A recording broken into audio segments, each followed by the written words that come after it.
तो इस वीडियो में प्रश्नावली 1.2 का प्रश्न क्रमांक 10 सॉल्व करेंगे।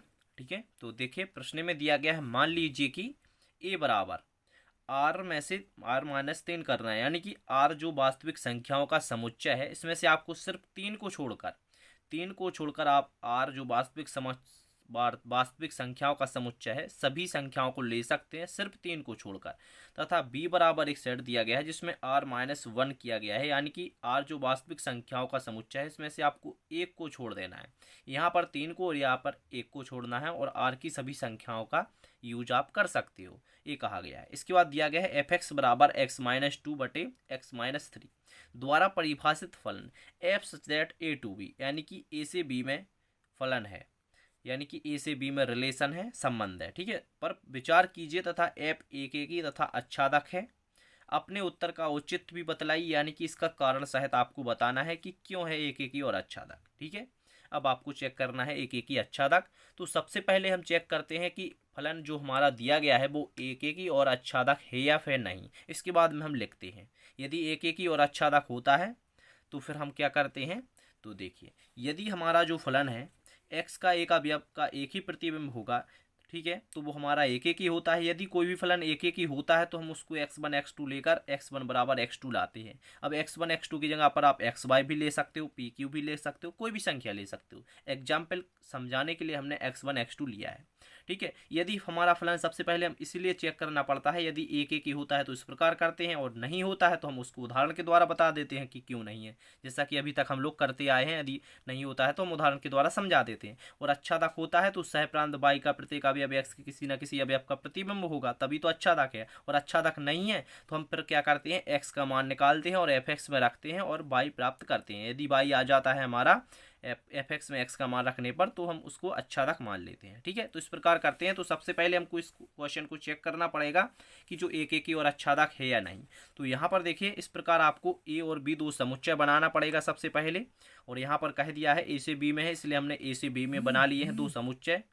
अब चेक करना है, ठीक है। और यहाँ पर आपको ध्यान रखना है, जो यहाँ पर a दिया गया है, पहले वाला a देखिए यहाँ पर दिया गया है जिसमें 3 को छोड़ दिया गया है, इसमें हमने 3 नहीं लिए हैं। देख सकते हैं आप, r है जो वास्तविक संख्याओं का समुच्चय है, r में फलन दिया गया है। अब इस r में क्या करना है, आपको 3 नहीं लेना है पहले वाले में जो कि a बराबर दिया गया था, तो यहाँ पर हमने 3 नहीं लिए हैं। और वास्तविक संख्याएं माइनस प्लस करने वाली दशमलव वाली जो भी होती है वो सभी यहाँ पर होगी। ठीक है, हमने कुछ संख्याएं यहाँ पर समझाने के लिए लिख ली हैं। इसी प्रकार हमने यहाँ पर किया है कि 1 को छोड़ दिया है, यहाँ पर बी में देखिए 1 को छोड़ दिया गया है, तो बी वाली समुच्चय में हमने 1 को छोड़ दिया है। अब आपको जो फलन दिया गया है तो यहाँ पर आप समझ लीजिए, सबसे पहले f(x) बराबर आपको x-2 वटे में x-3 दिया गया है। इस प्रकार कुछ आपको देखिए यहाँ पर फलन दिया गया है। अब आपको क्या करना है, यहाँ से कोई भी एक संख्या उठाइए और यहाँ पर मान रखिए, और यदि उसका यहाँ पर प्रतिबिंब बनता है, यानी कि उस संख्या का मान यहाँ पर मिल जाता है, तो हम कह देते हैं एक ही है और एक अवयव का एक ही प्रतिबिंब बनना चाहिए। तो यहाँ पर सबसे पहले हम यहाँ से 1 ले लेते हैं। यदि हमने x का मान 1 रखा तो देखिए x का मान 1 रखा, -2 लिखे, फिर x का मान 1 रखा, -3 लिखे। इसको सॉल्व किया तो 1 -2 माइनस के बनाएंगे, और 1 -3 तो माइनस के 2 आएंगे। माइनस माइनस ऊपर नीचे हैं इसलिए आपस में दोनों कट जाएंगे, तो इसका आंसर आएगा 1/2। 1/2 आएगी जो कि वास्तविक संख्या है, यहाँ पर मिल जाएगी आपको 1/2। तो यदि हमने 1 लिया तो इसका आंसर 1/2 मिला, हमने मिला दिया। यदि आप 2 लेते हो तो कितना आएगा, देखिए यहाँ पर 2 - 2 0 होगा, तो 2 ना ले क्योंकि 0 आएगा, 0/0 आ जाएगा, तो 0 भी है। यहाँ पर हम 3 तो ले नहीं सकते तो 4 लेते हैं। 4 लेने पर क्या आएगा, यहाँ पर देखिए 4 - 2 तो कितने आएंगे, 2। यहाँ पर 4 - 2 करोगे, x का मान हमको 2 मतलब 4 रखना है ना, तो 4 - 2 कितने होंगे, 2 होंगे। और यहाँ पर 4 - 3 कितने होंगे, 1 होंगे ना, 4 - 3 1 हो जाएंगे। अब 2/1, अब बटे में 1 लिखो या ना लिखो कोई भी दिक्कत नहीं है, कोई भी फर्क नहीं पड़ता है। तो यहाँ पर इसका आंसर 2 हो जाएगा। कहने का मतलब है कि 4 रखने पर इसका आंसर कितना आएगा, 2 आएगा, जो कि यहाँ पर होंगे। तो यहाँ पर एक अवयव का एक ही प्रतिबिंब बन रहा है, आप देख सकते हो। तो ये फलन होगा एक एक ही, और एक एक ही होगा तो आपको क्या करना पड़ेगा, x1 x2 लेना पड़ेगा और दोनों आपस में बराबर लाने पड़ेंगे। तो यही करते हैं हम। और अच्छादक में भी यहाँ पर कोई भी अवयव शेष नहीं बचेगा, क्योंकि यहाँ के प्रत्येक अवयव का यहाँ पर इमेज बनती जाएगी। और यहाँ पर x-2 बटे में x-3 दिए गए हैं, तो आप यहाँ पर कोई भी मान रखिए, यहाँ के सभी आंसर आप ला सकते हो। तो अच्छादक भी होगा, और अच्छादक होता है तो क्या करते हैं हम, x का मान f(x) में रखते हैं। तो यही हमको करना है। तो आप वीडियो को लास्ट तक देखिए, आपको पूरा का पूरा क्वेश्चन एकदम परफेक्ट तरीके से आपको समझ में आएगा। ठीक है, आप इसके बाद आपको अपने आप से इसको सॉल्व करना है बिना देखे। एक बार अच्छे से पूरा वीडियो देख लीजिए। तो यहाँ पर आपको सबसे पहले देखिए, एग्जाम की दृष्टि से जो दिया रहता है सबसे पहले वो यहाँ पर जमा कर लिख लेना है, ताकि कोई भी मार्क्स ना कटे। ठीक है, क्योंकि मैं आपको देखिए 12th है जो वो बोर्ड परीक्षा है, तो उस बोर्ड परीक्षा के अकॉर्डिंग मैं आपको NCERT में समझाता हूँ, ताकि आपको अच्छे से समझ में आए और परीक्षा में भी आप अच्छे से लिख सको। ठीक है, तो इस प्रकार आपको लिख लेना है। इसके बाद में सबसे पहले हम एक एक ही चेक करेंगे। तो यहाँ पर क्या लिखते हैं, एक एक ही लिखते हैं। हमने चेक तो कर लिया, फलन एक एक ही है। तो यहाँ पर x1 और x2 दो अवयव लेते हैं, जो कि बिलोंग्स करते हैं कहाँ पर, ए में बिलोंग्स करते हैं। ए में क्यों करते हैं, क्योंकि हमको एक एक ही लिए चेक करना है। तो हमने अभी आपको डायग्राम में भी बताया था कि हमने एक एक के लिए ए लिया था। देखिए यहाँ पर ए लिया था, तो एक एक के लिए हम क्या करते हैं, ए लेते हैं। तो x1 x2 ए में बिलोंग्स करते हैं। अब आपको x1 x2 यहाँ पर मान रखना पड़ेगा। ठीक है, तो सबसे पहले लिखते हैं कि f(x) बराबर जो फलन दिया गया है x-2 दिया गया है। ठीक है, और बटे में x-3 दिया गया है। तो आपको क्या करना है, यहाँ पर देखिए f(x1) बराबर x2 लिखना है। ठीक है, यहाँ पर आपको f(x1) बराबर f(x2) लिखना है। अब आपको x1 रखना है और यहाँ पर x2 रखना है इस f(x) में। तो यहाँ पर यदि हम रखते हैं तो x1 आएगा -2 बटे में फिर x1 लिखेंगे -3 बराबर, अब f(x2) यानी कि x2 रखते हैं। तो x की जगह पर हम क्या रखते हैं, x2 रखते हैं, -2 बटे के x2 -3 आएंगे। अब आपको यहाँ पर इसको सॉल्व करना है। तो क्या करना है, यहाँ पर त्रियक गुणा करना पड़ेगा ना। तो यहाँ पर हम सबसे पहले क्या करते हैं, त्रियक गुणा करते हैं। तो देखिए यहाँ पर आएगा x1 -2, त्रियक गुणा किया है इसका इसमें होगा, तो यहाँ पर आएंगे x2 -3 और बराबर में आ जाएंगे x1 -3 आएंगे ना, x1 -3, या फिर आप यहाँ पर इसका इससे कर सकते हो या फिर इसका इससे, त्रियक गुणा ही करना है तो कोई फर्क नहीं पड़ता, आगे पीछे लिख दो। तो यहाँ पर हम लिख देंगे x2 -2, ठीक है, ये वाले, और फिर इसका इसमें किया तो यहाँ पर आएंगे x1 -3। ठीक है, इस प्रकार आपको करना है। इसके बाद में देखिए, अब आपको क्या करना है, इसको सॉल्व करना है, और इसको सॉल्व करना है तो इसका गुणा इससे करेंगे तो x1 x2 आ जाएंगे ना। यहाँ पर देखिए सबसे पहले आपको x1 का x2 में करना पड़ेगा, फिर 3 में होगा तो क्या आएगा, तो यहाँ पर आएगा x1 x2 आएगा, फिर x1 का इससे होगा तो -3 x1 आएगा, 2 का इससे होगा तो -2 x2 आ जाएगा, फिर 2 का इससे होगा तो देखिए माइनस माइनस के यहाँ पर हो जाएगा प्लस, 3 दूनी 6 हो जाएंगे। ठीक है, 3 दूनी कितने हो जाएंगे, 6 हो जाएंगे, और फिर बराबर में देखिए, अब देखिए आपको क्या करना है, इसका इससे गुणा करना है तो क्या आएगा, x2 x1 आएंगे, x2 x1 आएगा ना।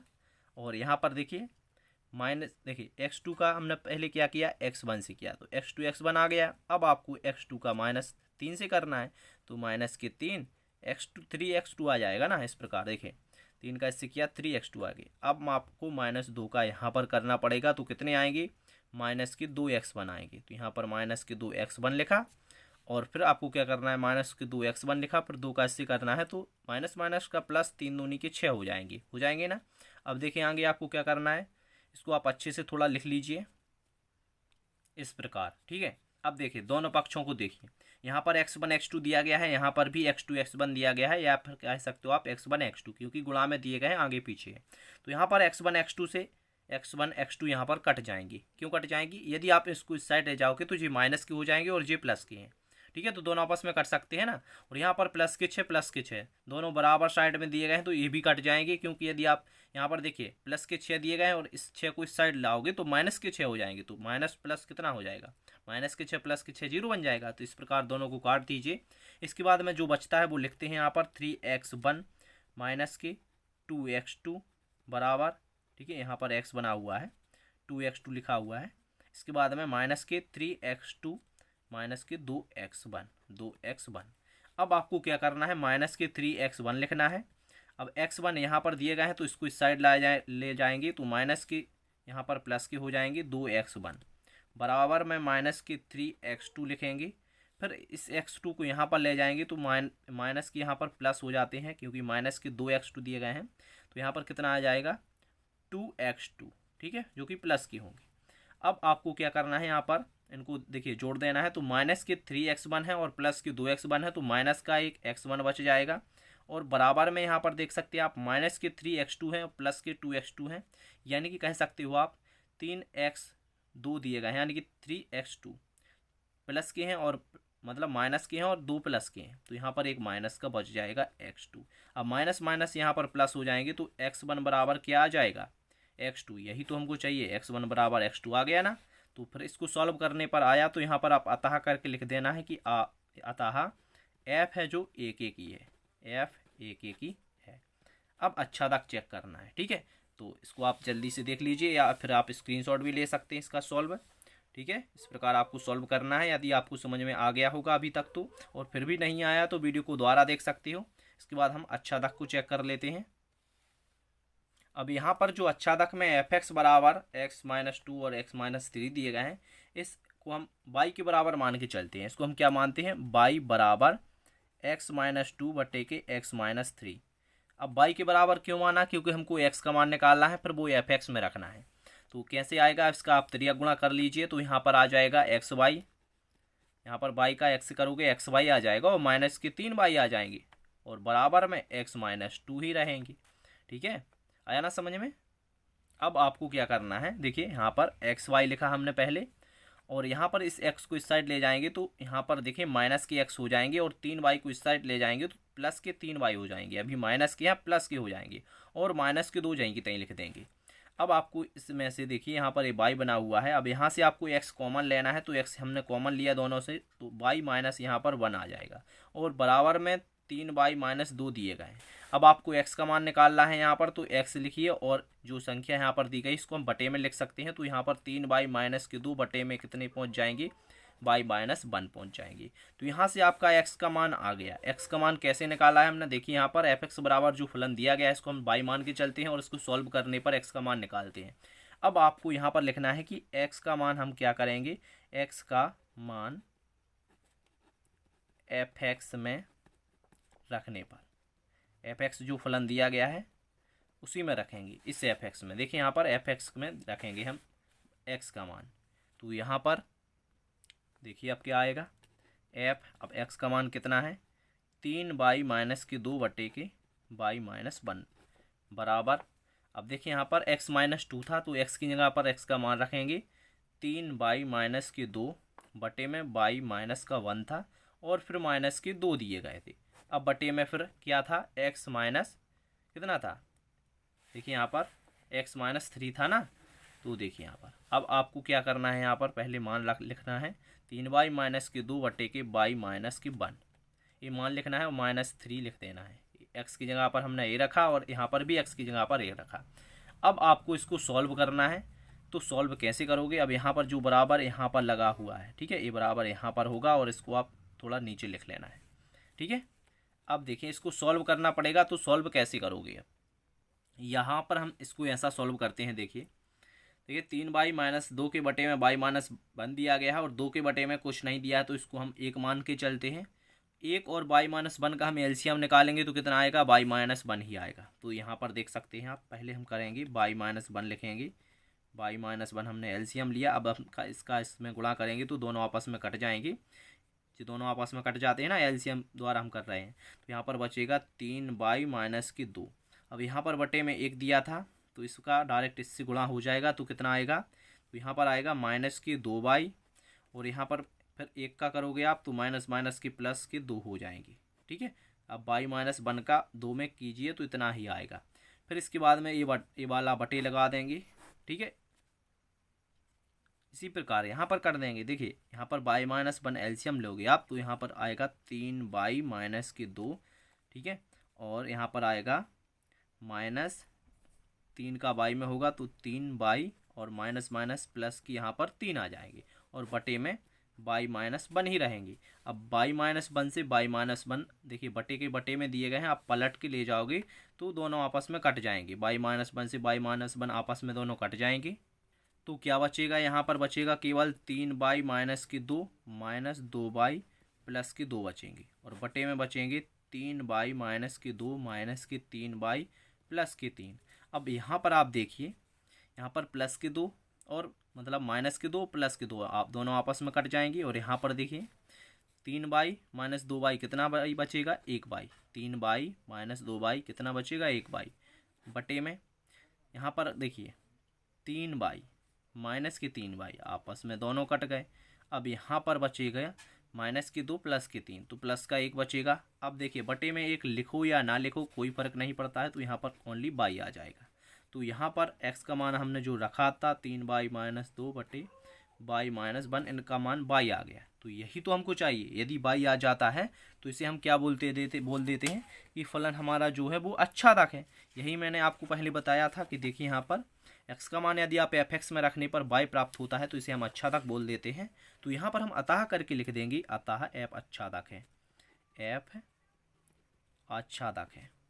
तो इस प्रकार इसको सॉल्व करना था। अभी तक आप समझ गए होंगे, और फिर भी कोई डाउट होता है तो कमेंट कर सकते हैं, और वीडियो को आप दोबारा देख लीजिए अभी तक आपको थोड़ा भी डाउट हो तो। ठीक है, बहुत ही आसान क्वेश्चन है, आप आसानी से समझ जाओगे। यहाँ पर हमने क्या किया है, fx को हमने y माना है तो y बराबर मान रखा है।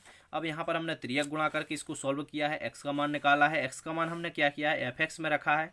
अब हमने fx में रखा है तो देखिए यहाँ पर इसको सॉल्व करने पर y आ गया, तो यहाँ पर लिख दिया कि f अच्छा दाख है, बस हो गया। इसके बाद हम लोग नेक्स्ट वीडियो में प्रश्न क्रमांक 11 और 12 को सॉल्व करेंगे, जो कि बहुविकल्पीय प्रश्न हैं, जिसकी लिंक आपको डिस्क्रिप्शन में मिल जाएगी। Thank you.